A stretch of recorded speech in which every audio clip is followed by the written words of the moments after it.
काल आम्हाला तक्रार प्राप्त झाली होती। एक कॉन्ट्रॅक्टर आहे श्री मुंदोला यांनी तक्रार दिली होती की त्यांची 7 मंजिल फ्लॅटस्केप हे नई वस्ती इनोरा इथे सुरू आहे आणि त्याच बाजूच्या झोपडपट्टीमध्ये राहत असलेला जो गुंड प्रवृत्तीचा इसम आहे, जो 2 महिन्यापूर्वीच MPDAमधून स्थानबद्ध होऊन बाहेर आला होता।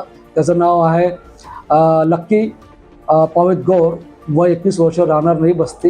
याने त्याला अडवलं, फिर्यादीला अडवलं आणि त्यांना 7 लाख रुपयाची मागणी खंडणीच्या स्वरूपात मागणी केली आणि जर एकत्र रक्कम देत नसेल तर काही किस्तीमध्ये देण्यात यावं आणि चाकू दाखवला होता। आम्ही त्याची तात्काळ दखल घेतली।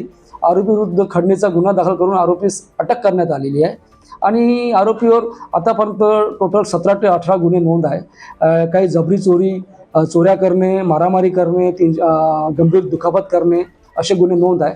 आता 1.5 महिन्यापूर्वी त्याने स्पेशल टास्कचा जो कॉन्स्टेबल आहे छत्तीसगडचा, तो जबलपूर किंवा रायपूर निघाला होता।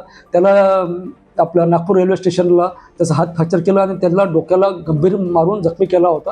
तो GRPमध्ये मागच्या 1.5 महिन्यापासून तो फरार होता।